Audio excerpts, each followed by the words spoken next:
Hello everyone, कैसे हैं आप सभी लोग। आप सभी लोगों को मेरा नमस्कार। और मैं प्रमोद सिंह आपका स्वागत करता हूं हमारे यूट्यूब चैनल में। और आज हम सीखने वाले हैं बहुत ही इंटरेस्टिंग चीज कि कैसे फाइल करते हैं GSTR 1, जो हमारी सेल की रिटर्न होती है। हमें मंथली भरनी होती है, किसी किसी को क्वार्टरली भरनी होती है। तो आज की वीडियो में हमें सारी चीजें सीखेंगे कि किसको GSTR 1 मंथली भरनी होती है, किसको GSTR 1 क्वार्टरली भरनी होती है, और कैसे भरते हैं GSTR 1। ये सारी चीजें आज हम देखने वाले। हाँ जी, तो चलो शुरू करते हैं अपनी जीएसटी की रिटर्न भरना। आज हमें भरनी है GSTR 1। उसके लिए सबसे पहले हमें क्या करना है, हमें यहाँ पे लिखना पड़ेगा gst.gov.in। ये हमारी वेबसाइट है जीएसटी की। इस पे हमने करना है अब लॉगिन। यहाँ आपको कोने में दिख रहा होगा लॉगिन का ऑप्शन, यहाँ पर हम करेंगे लॉगिन।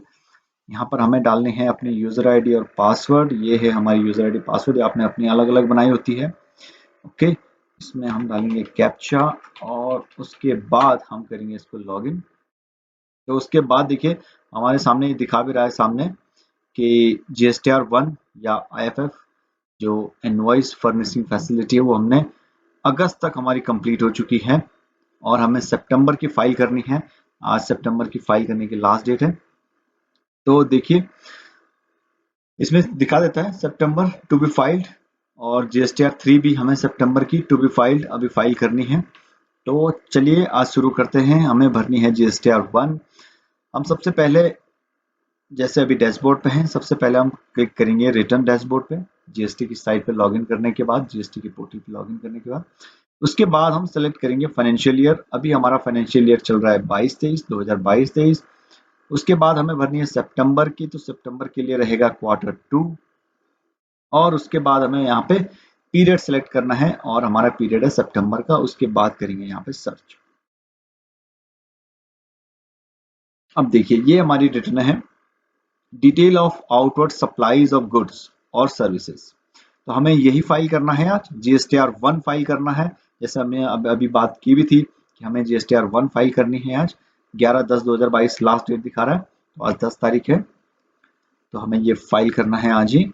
हम इसमें प्रिपेयर ऑनलाइन और प्रिपेयर ऑफलाइन दोनों कर सकते हैं। ऑफलाइन मतलब जैसे हमारे जो अकाउंटिंग सॉफ्टवेयर हैं, जैसे बिजी हो गया, टैली हो गया, इनसे भी सीधा JSON फाइल बन जाती है।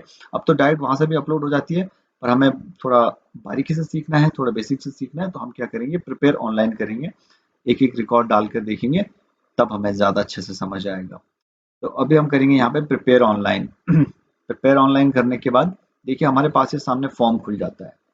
ओके, इसमें हमें ये सारे डिटेल भरनी होती है, जो जो हमारे लिए रिलेवेंट है हमें वो चीजें भरनी है बेसिकली। ओके, तो सबसे पहले ऐड रिकॉर्ड डिटेल।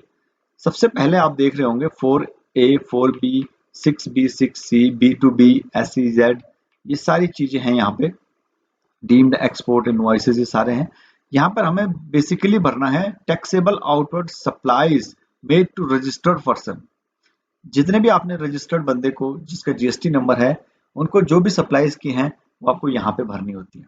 हम क्या करते हैं, एक रिकॉर्ड एग्जाम्पल के तौर पे भर के देखते हैं। ओके, यहाँ पर हम करेंगे ऐड रिकॉर्ड। यहाँ पे हमें देखिए सबसे पहले टिक करना पड़ेगा डीम्ड एक्सपोर्ट है नहीं है, SEZ को हमने सप्लाई करी है नहीं है, जो भी है। ठीक है, अब हम यहाँ पे भरते हैं सामने वाले का GST नंबर। सपोज एक एग्जाम्पल के लिए मैं यहाँ पे GST नंबर भर देता हूँ।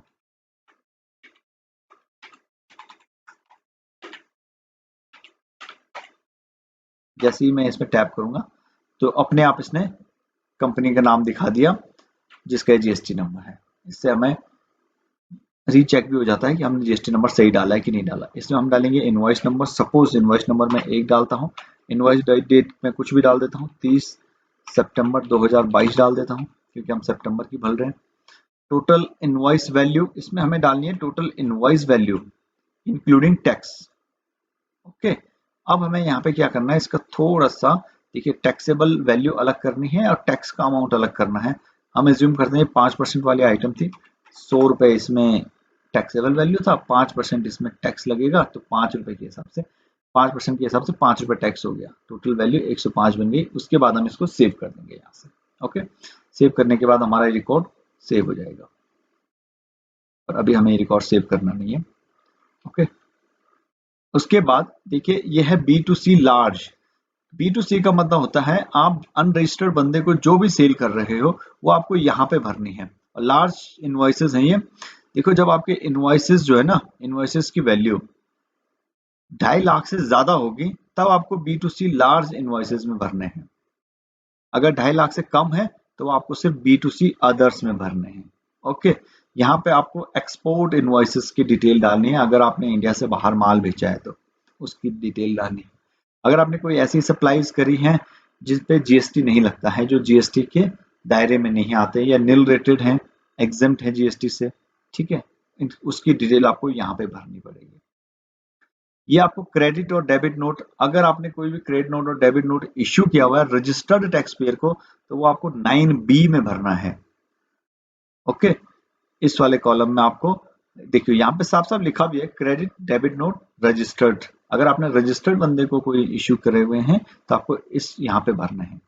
अगर आपको अनरजिस्टर्ड बंदे को कुछ इश्यू करे हुए हैं क्रेडिट नोट डेबिट नोट तो आपको यहाँ पर भरना है। देखिए अगला कॉलम है टैक्स लायबिलिटी एडवांस रिसीव्ड। देखिए जैसे क्या है कि किसी बंदे का आपके पास, किसी का, आपके क्लाइंट का आपके पास एडवांस आ जाता है पर आपने अभी उसको बिलिंग नहीं की है तो एडवांस पे आपको टैक्स पे करना पड़ता है। उसकी लायबिलिटी आपको यहाँ पे दिखानी होगी। यहाँ पे देखिए एडजस्टमेंट, सपोज करो आपने सितंबर के महीने में एडवांस लिया था और उसके ऊपर आप गवर्नमेंट को ऑलरेडी टैक्स पे कर चुके हो और अक्टूबर के महीने में आप उसको बिलिंग करते हो तो आपको फिर 2 बार तो नहीं टैक्स पे करेंगे हम उसको, फिर अक्टूबर के महीने में हम यहाँ पे उसको एडजस्ट कर लेंगे। ओके, यहाँ पे डालनी होती है हमें HSN wise summary of outward supplies. ठीक है जी, अब हम यहाँ पे करके देखते हैं। जैसे सपोज हमने एक बिल अभी जनरेट किया था और हमने 105 रुपए का बिल काटा था, उसमें 5 रुपए टैक्स था और 100 रुपए उसकी बेसिक वैल्यू थी।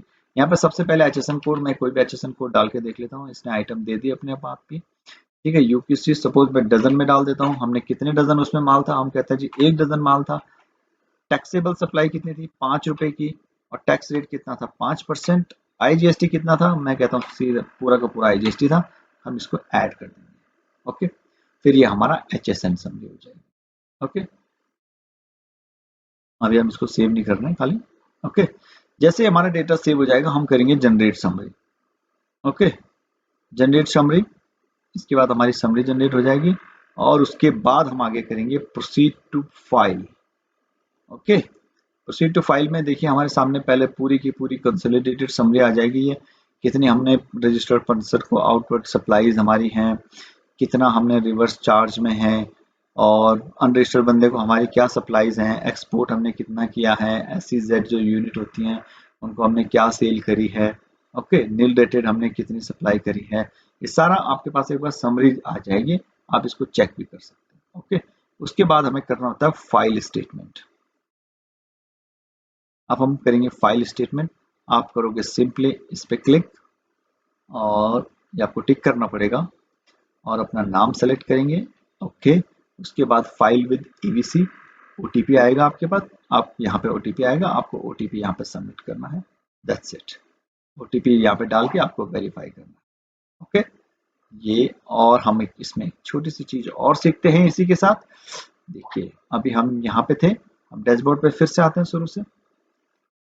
हम क्या करते हैं, इसको फाइल रिटर्न,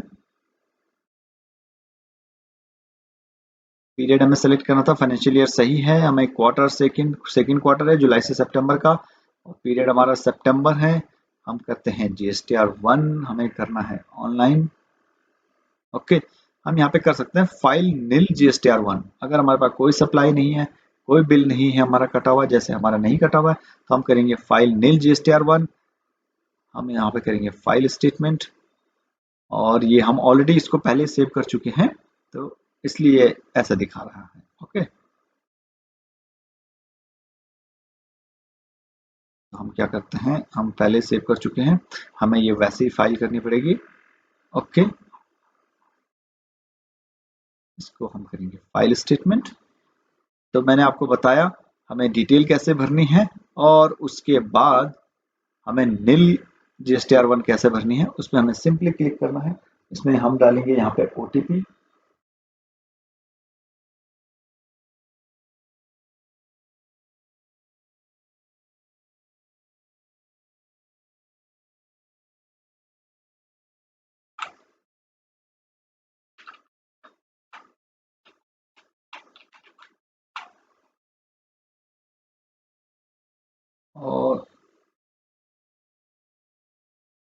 ये देखिए, ये हमारी GSTR1 सक्सेसफुली फाइल हो चुकी है।